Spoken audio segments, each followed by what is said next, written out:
welcome back to Magic TV. My name's Craig. It's 9 o'clock on a Friday and I have a brand new video for you. And this is a video that's topical for right now because it's only a couple of weeks to the Blackpool Magic Convention. And this is your ultimate guide to surviving the Blackpool Magic Convention. Now, I'm telling you right now, this will apply to any magic convention anywhere in the world. So if you're not planning on going to Blackpool, maybe you're going to Magic Live or one of the other million magic conventions that are going on around the world now that the world is opening up slowly but surely, this is the video for you. You know, when I take a video seriously, I have a list. I actually have lots of lists here.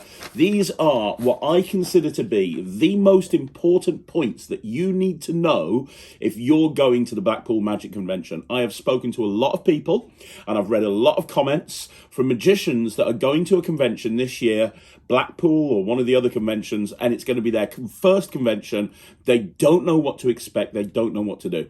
I've been going to conventions probably since I was 18 years old. I've gone to a whole bunch of these things. I remember going to the very first Blackpool Magic Convention. It was so long ago, because I'm old, it was so long ago that the dealers were around the Horseshoe and it's just a really small one-day convention.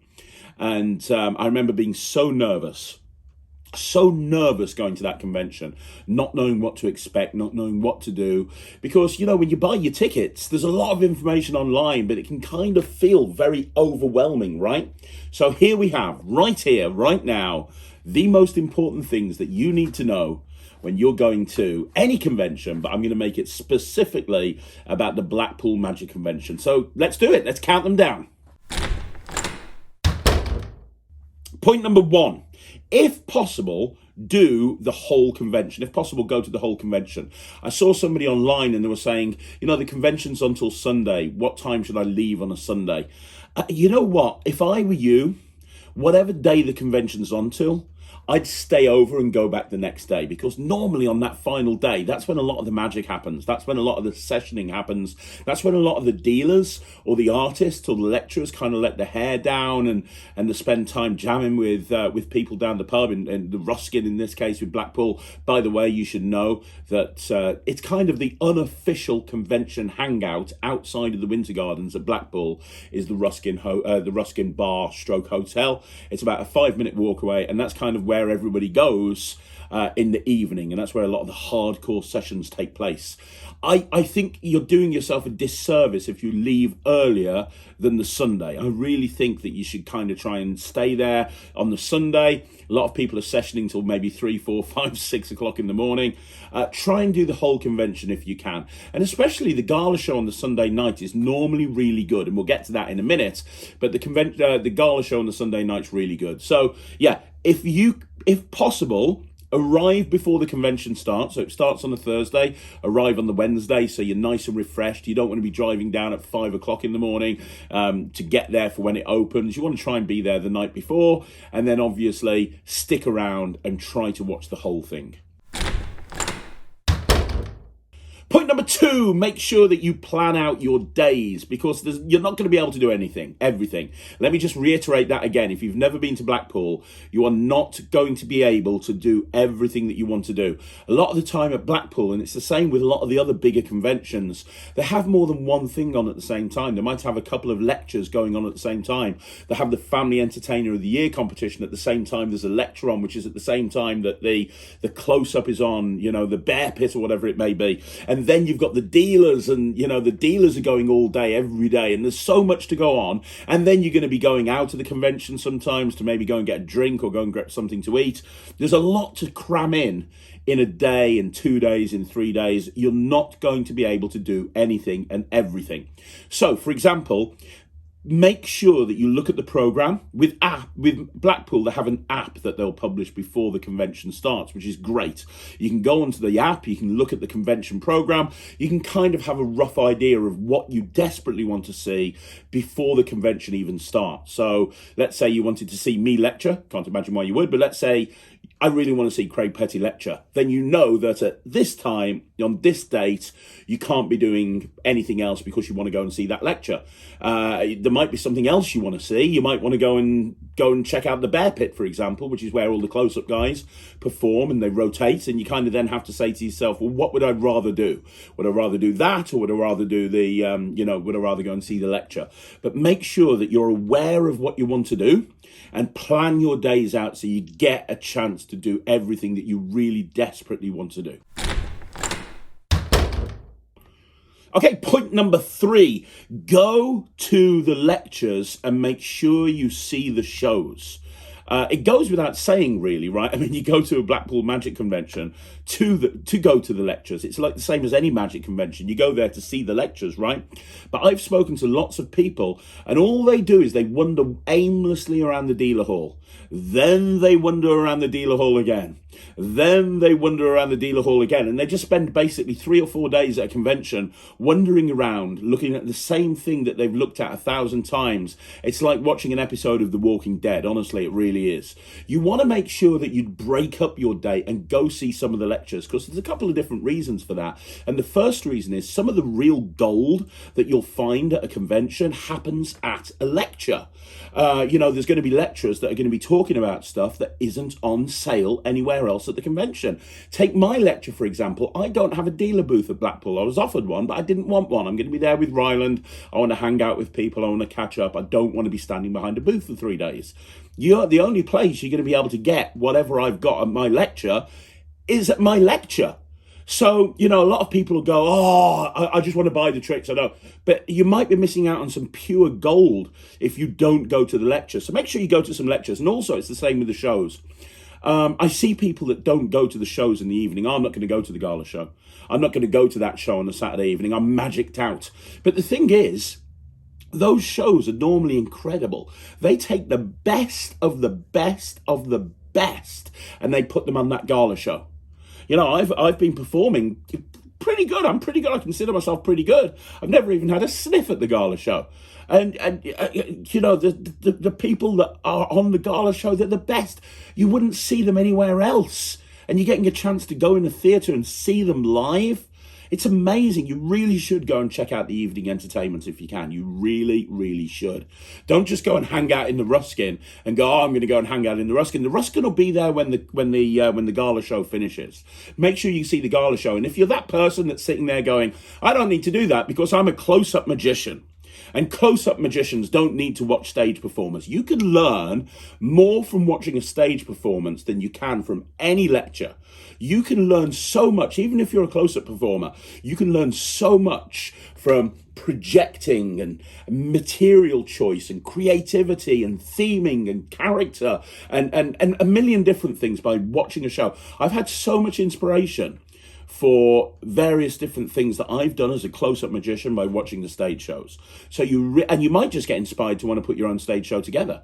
So make sure you don't skip the stage shows. Also, don't skip the after show entertainment as well, because normally after the gala show, they've got this thing, they normally have something on afterwards. Beat the Wand is a perfect example. And Beat the Wand is one of my absolute favourite events of Blackpool. And this year, for example, straight after the Friday night gala show, myself and Lloyd Barnes are filming the Magic podcast live. That's going to be very it's going to be fun. It's going to be lots of audience interaction. It's going to be unlike anything that you've seen at Blackpool before. There's going to be lots and lots of it's going to be controversial, let's be honest. It's going to be controversial, and because it's involving me and Lloyd, there's probably going to be a lot of jokes to do with sheep and Welshmen. So it's well worth going to these things. Go check out the Beat the Wand. Go check out the Magic Podcast live. The Ruskin's still going to be there. There's going to be people in the Ruskin till 3, 4, 5, 6, 7 o'clock in the morning. There's people that go to Blackpool that never sleep. Make sure you go check out the other stuff, because the only place you're going to see it is at Blackpool.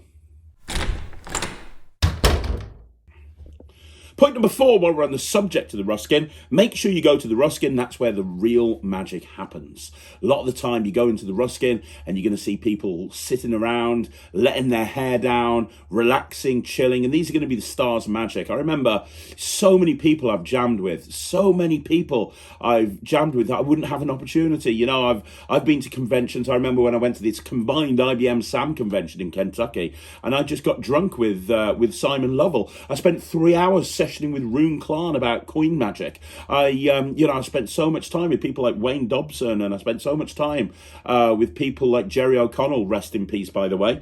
And it's the same with Blackpool. You know, I've sat down and chatted to people that I've only ever seen on DVD or only ever seen on video, who I consider to be like some of the top magicians in the world, and I'm just getting a chance to sit down and jam with them.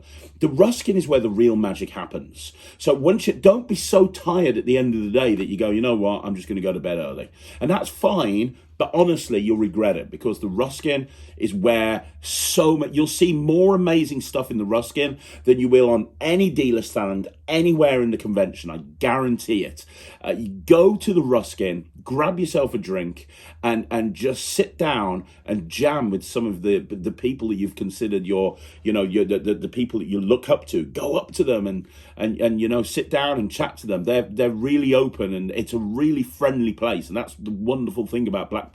So go to the Ruskin. It's where the magic happens, and that's the same with any convention. They're always going to have some sort of bar or convention hangout place where everybody hangs out. Find that place and go and hang out there. Point number 5 on the subject of hanging out at places like the Ruskin, don't be afraid to speak to your favourite creators. Don't be afraid to speak to your favourite magicians. Because I've seen people that, and I've done it myself in the early days, I'll be honest, but I've seen people that like go into the Ruskin and they've spotted someone they really admire, and they're trying to go up to them and I don't want to say they haven't got the guts, but they're too scared to go up to them. That happened to me at one of my very first Blackpool conventions. I desperately wanted to go and speak to Pat Page. Pat Page was a hero of mine, and I just spent hours standing there trying to think of a way I could go up to him and say hello. And then all of a sudden, I got introduced to him. He shut his dealer booth down and took me for a coffee and spent half an hour chatting to me. And I'll never forget that. The people that are going to be at the Ruskin, they know that everyone's going to be there. They're approachable. Don't be scared to go up and say, hey, can I show you a trick? You know, this is your moment to go out and hang with, the magicians who you've watched and learned from for years and years and years. Don't be scared to go over and sit down and session with them, because you'll regret it afterwards if you don't.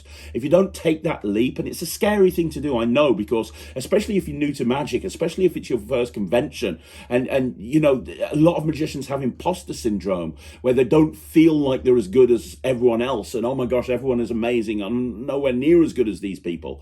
Everybody was in that same position at some point. And the people that are there, the stars of this convention, if you will, they'll be really, really approachable. So just go up and see them and chat to them. I promise you, you're going to have a much better convention if you do.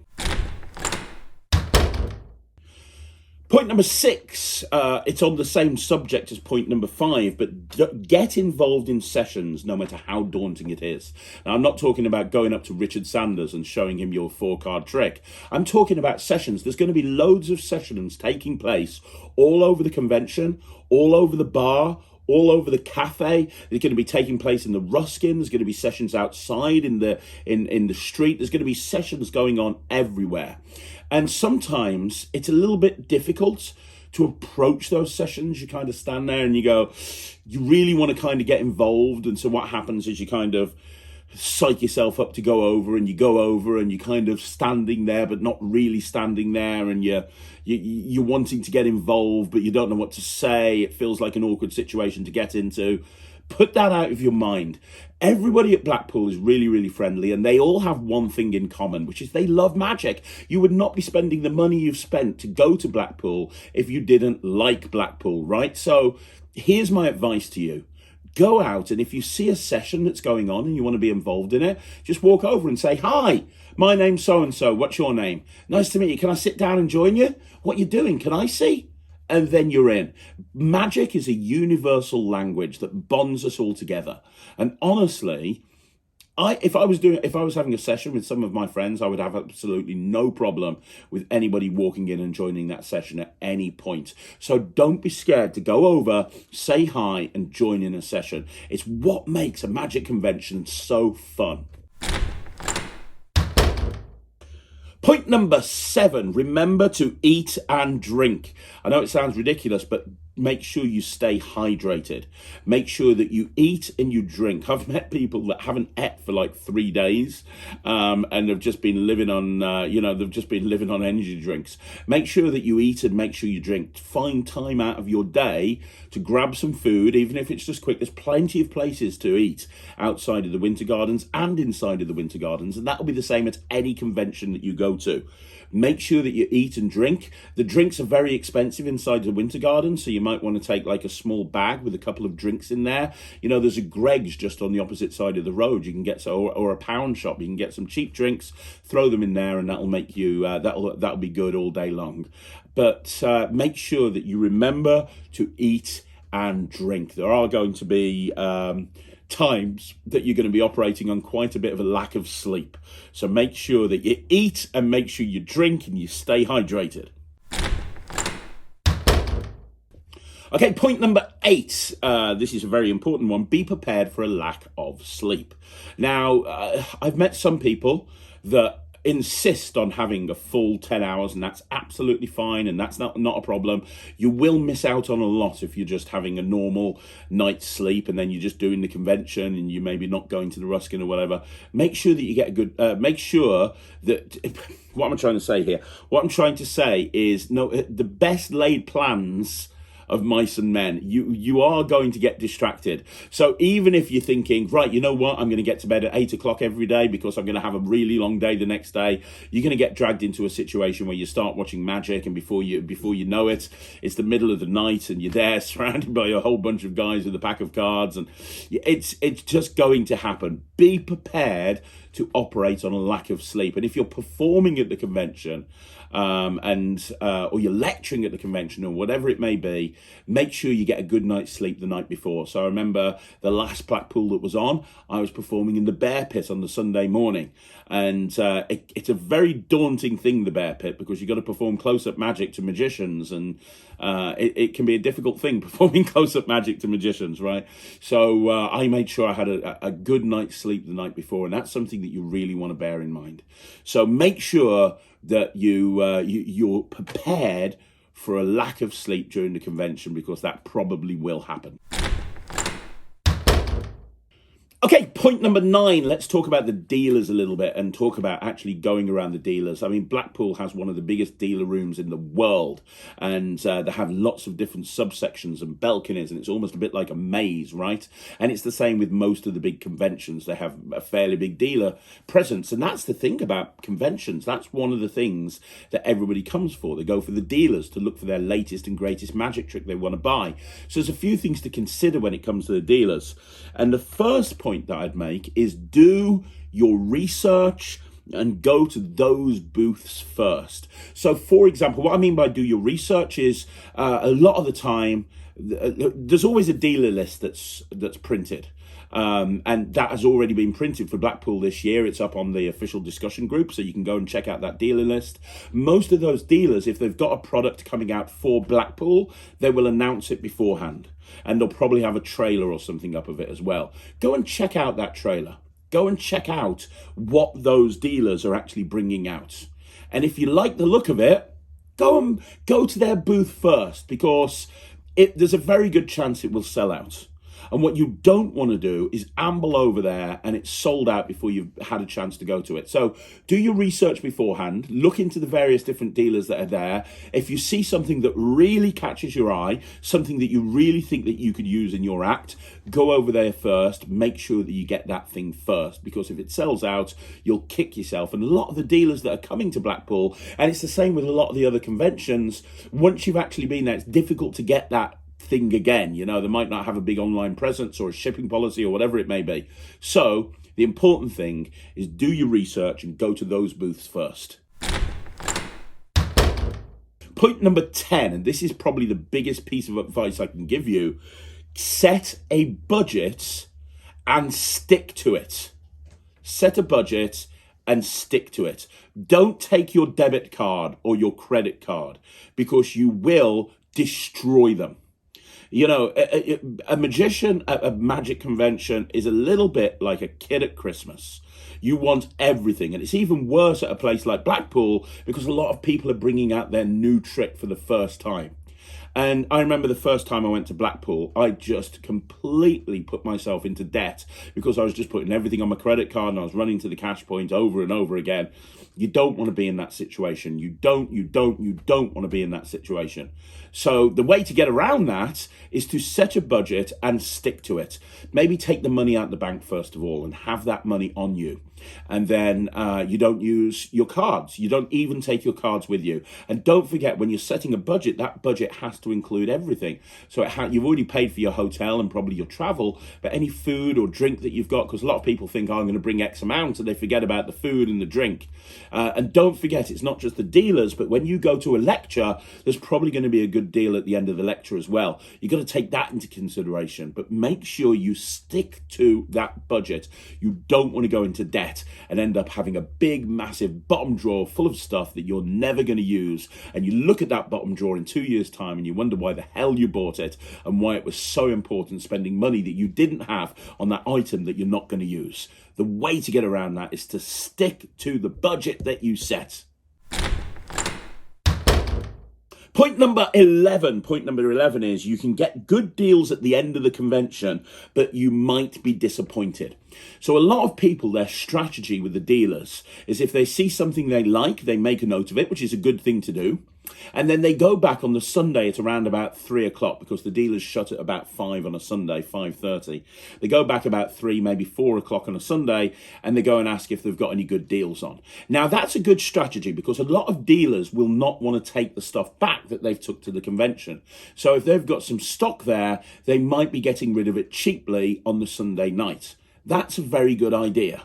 However, if there's something you really want, you've seen it demmed, and you love it, and you want it, and you've got to have it, I wouldn't risk that. I would buy it there and then. I can't tell you the amount of times I've seen magicians leave it until the end of the convention and they've gone over and it's sold out or it's gone. And that happens quite a lot. And one of the reasons is, and I don't know if you guys know this, but what a lot of dealers will do and a lot of magic producers will do is they'll sell stock cheaply to other dealers that are in the UK at the end of the convention, a couple of hours before the end of the convention, so they don't have to go back with it. So if there's somebody coming over from the States, for example, and they've bought a big lot of stuff and they've got a small amount left, maybe they've got 40 or 50 units left, they'll go to somewhere like Alakazam or Prop Dog and they'll say, look, I've got these left. Would you like to buy them off me really cheap at wholesale? This is the price. And then somewhere like Alakazam or Prop Dog can then put them on their site and sell them full price after the convention to the people who weren't there. So a lot of the time, the stuff that you're going to want to buy has already probably changed hands, because at 5 o'clock, when the dealers end, that's it. Everything's going to get shut down. So if there's something you really want, my advice is to get it. But there are deals to be had at the end of the convention. That's something to bear in mind. Okay, point number 12, and this comes from my experience as a magic dealer. And I've never been a magic dealer. I haven't had a magic shop, but I did spend years working with David Penn on the World Magic Shop stand and literally spending the whole convention there. So I would do nothing else. I wouldn't go into lectures. I wouldn't do anything. I would literally be on the World Magic Shop stand the entire time, just demming the tricks over and over and over again. And the thing that used to annoy me to hell, and I know it annoys people like Dave Bonsall, it annoys people like Peter Nardi. I was speaking to Roddy McGee the other day, and it annoys Roddy. Roddy's going to be on the Penguin stand. Is that person that comes to the stand 20 times to see the trick and asks to see it again. It's like, you know, they come over to the stand, you dem the trick, and they go, yeah, okay, I'll think about it, I'll come back to you. And there's no problem with that, that's fine. There's a lot of dealers to go around. You see a lot of people people with notepads and they're making a note of the tricks they like, and that's good. You know, you don't want to blow all of your cash. You go into the dealer hall and there's the dealer, and the first dealer you see right there, you go, yes, I'll have that, yes, big bag of stuff, and you're walking away and now you've got no money. You don't want to do that. So making notes of the things you like and then going back either later on that day or the next day, that's a super smart thing to do, 100%. But what you don't want to do is go and look at the trick and then half an hour later ask to see it again, an hour later go and ask to see it again, an hour later bring your friend to see the same trick again, then an hour later ask to see the same trick again, because generally what will happen is you will really annoy the person that's demoing the trick. It's like you've seen it 10 times now. Either you're going to buy it or you're not going to buy it. And if you don't want to buy it, that's fine. If you want to buy it, that's fine. But don't be that guy that comes back and watches the trick, the same thing. It's very disheartening for a magic dealer if they have the same person coming back over and over again and they go, thanks, I'll get back to you. Because they work really hard. I don't think people understand how hard dealers work. It is a very difficult thing that they do. They're on the stand constantly, just over and over and over and over again, demoing the same trick over and over. It can be very, very disheartening when people walk away and go, I'll come back to you, I'll let me think about it. You know, I've had people that have come back to me 30 times, and as approachable as I am, I've wanted to literally headbutt them off the balcony. Because it's just drove me insane. It's not going to change the 30th time you go and look at it. All right? So if you want something, that's fine. If you don't want it and you want to do some research, that's fine. But don't watch the same trick over and over again. You know, there's nothing that you're going to learn. Maybe twice, fine. And maybe watching it from a distance while it's demmed to somebody else is fine, but not over and over again.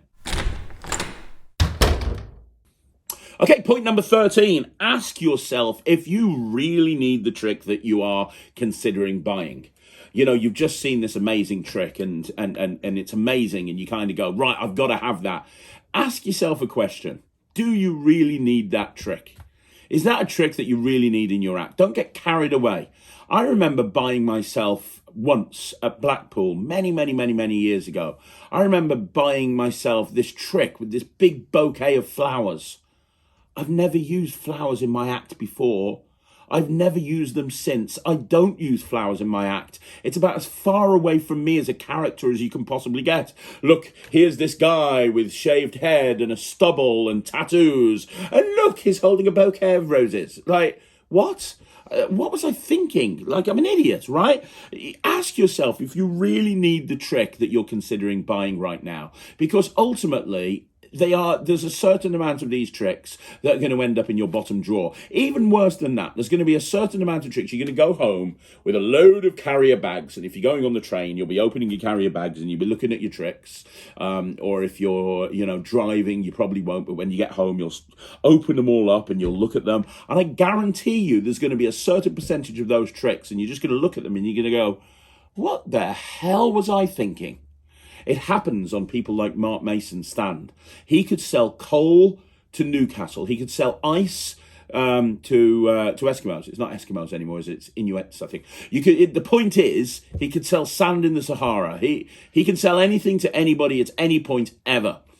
So ask yourself if you really want that thing that you want. And the other thing about this is you can kind of do a bit of research. If you see a trick that you like, just put it in YouTube.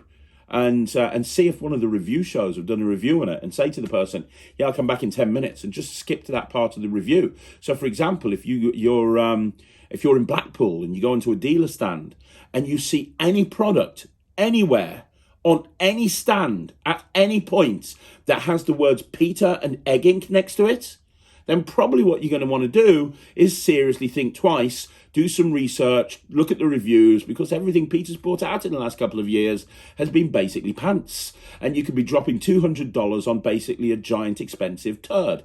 And it's not just Peter, there's loads of people. Oh my God, if you see an end pad at that convention, honestly, if anybody sees an end pad, there shouldn't be an end pad. There shouldn't, hopefully, be an end pad at Blackpool. But if there is an end pad at Blackpool, run screaming in the other direction as fast as you can, and don't look back. Run.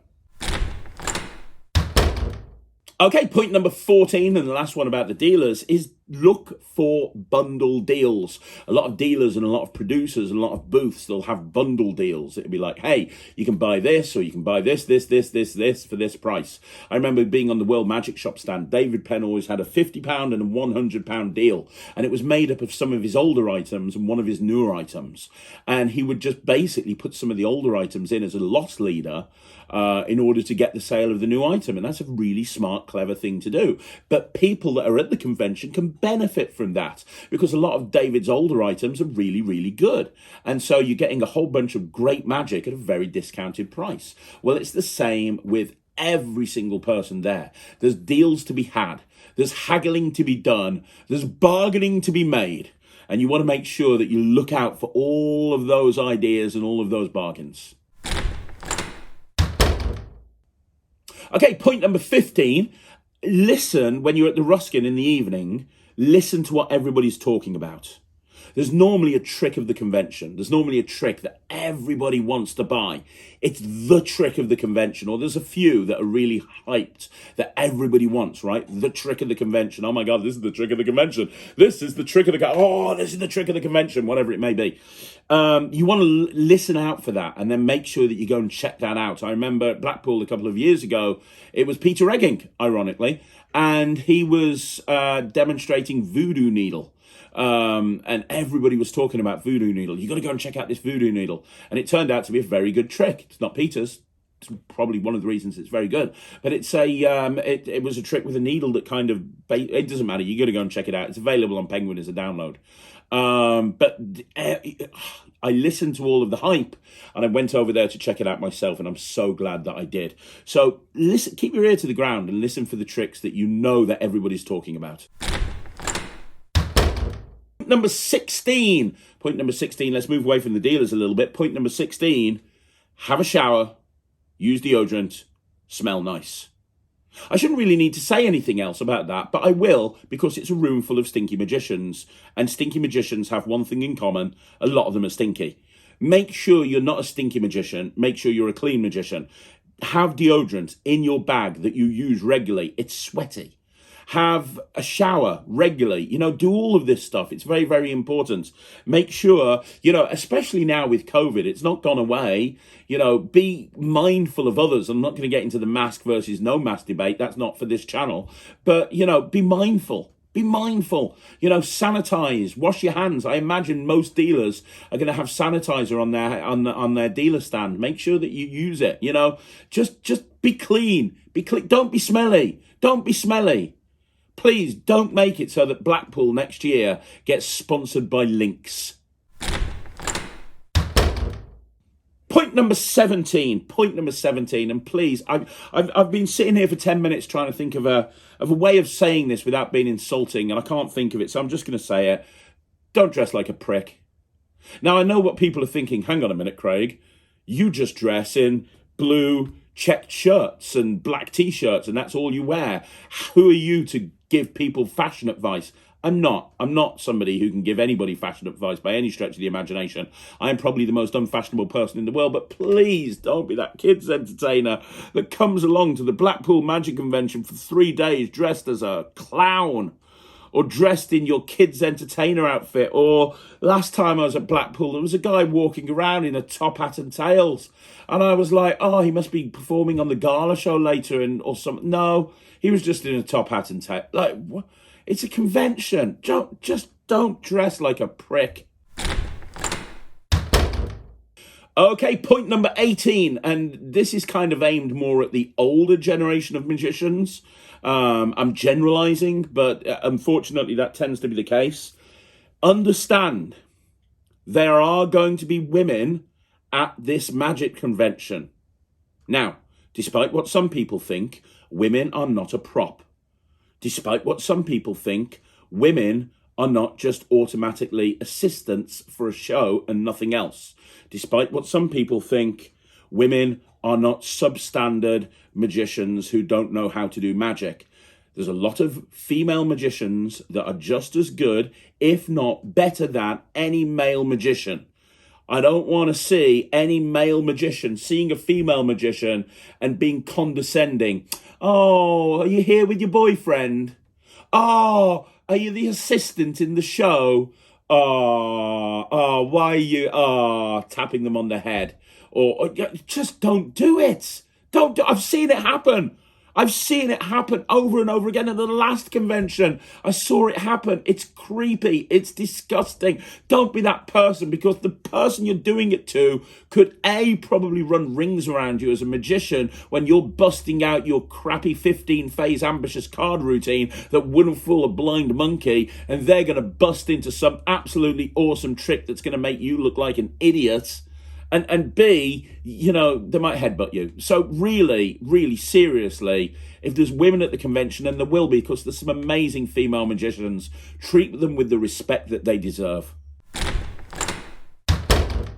Point number 19, when you are sessioning, another one, don't be a prick. When you're sessioning with people, don't be a prick, okay? It's a magic convention. As I said earlier on, everybody is bound by this whole same thing. We love magic, and it's the universal language that bonds us all together, and it's all well and true.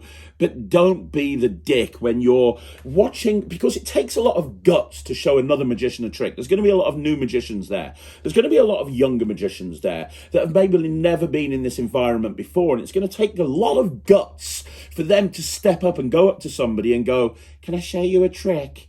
And for you to then go, "Well, that was crap, mate. Let me tell you why it was crap." It's just not the right way to approach something. If you think that you can offer criticism, offer constructive criticism, but do it in a really nice way. Don't be that person that watches someone do a trick and you're fooled and you go, "Oh yes, that's a very nice version of that method," or whatever it is. Just don't be a quintessential magic asshole. Just don't. Be a nice person. I remember once, many, many years ago, when I was not as nice as I am now, and trust me, I'm a lot nicer now than I was back in the day. And I was very, very drunk in the Ruskin, and somebody showed me a trick, and I took the pack of cards and I threw it across the room, and I was like, "That was shit, mate." And I never forget how bad I felt the next day when I sobered up, and I'm never going to allow that to happen again. Don't be me. Don't be cruel, mean. Be nice, be supportive, be considerate, and understand the person that's showing you the magic trick might have really tried hard to build up the guts to go up to you and show you a trick. So, make their experience just as nice as your experience. And point number 20, the final point, is have fun, enjoy it. It's going to go like that. Before you know it, it'll disappear and it'll just be a blur. So make sure that you enjoy yourself at the convention. Make sure that you make memories, take photos, take videos, have something that you can look back on, because honestly, it's going to be a lot of fun and you're going to have an amazing time. But it's really important that you have fun, because it's going to go like that.